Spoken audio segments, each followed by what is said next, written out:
မင်္ဂလာပါရှင်အခုရောက်ရှိနေရတော့55တက်ကြာ115အနီးရတိုက်ကလေးပေါ်ကိုရောက်ရှိနေတာဖြစ်ပါတယ် RC 3တက်ဖြစ်ပါတယ်ရှင်မိတ်ဆက်ပေးမဲ့တိုက်ကလေးကတော့ညနေပွင့်ပေ20နောက်60ရှိပါတယ်ခရင်အပေါ်ချမ်းကိုတက်တန်းကုန်နေပါတယ်ရှင်နောက်ချပေးမှာကတော့ဒီတိုက်ကလေးပဲဖြစ်ပါတယ်ရှင်တိုက်လေးရဲ့အတွင်းပိုင်းကိုတော့နောက်ကနေလိုက်ကြည့်ပေးအောင်နော်ဒါလေးကတော့အိမ်ဝင်ချင်းလေးပါရှင်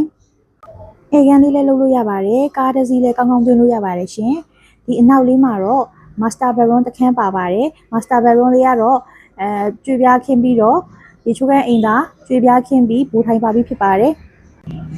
နောက်ကိုသွားလိုက်တဲ့အခါမှာတော့ဒါလေးကတော့ kitchen ကန်းလေးပါရှင် kitchen ကန်းလေးလည်းတော်တော်ကျယ်ပါတယ်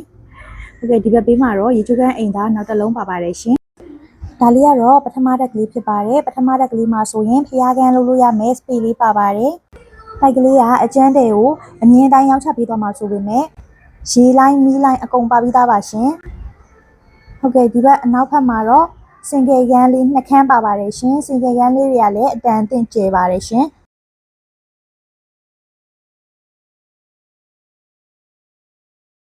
ဒါလေးကတော့ဒုတိယစင်ကယ်ကန်းလေးပါအထက်တိုင်းမှာရေချိုးကန်းအိမ်သာတစ်လုံးစီပါရှိပါတယ်ဒါလေးကတော့ဒုတိယရက်ကလေးဖြစ်ပါတယ်ရှင်ဒုတိယရက်မှာတော့ဆေးပါညာဘာမှမလုပ်ရသေးပါဘူးလုံးဝအကျန်းတဲ့အတိုင်းပါပဲရှင်ဟုတ်ကဲ့အကျန်းတဲ့ဝယ်လိုက်ရတဲ့ကောင်းတဲ့ချက်တစ်ခုကတော့မိမိအိမ်ကိုမိမိစိတ်ကြိုက် decoration ပုံစံအတိုင်းပဲပုံဖော်လို့ရတာဖြစ်ပါတယ်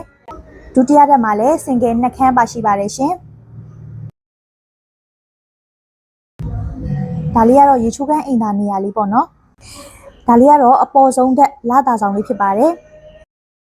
ဒီအိမ်လေးကိုရောင်းချပေးမယ့်ဈေးနှုန်းလေးကတော့1,4,500ကိုညှိနှိုင်းရောင်းချပေးသွားမှာဖြစ်ပါတယ်စိတ်ဝင်စားရဆိုရင်တော့ဖုန်းနံပါတ်961344934095 999ကိုဆက်သွယ်စုံစမ်းမေးမြန်းနိုင်ပါရှင်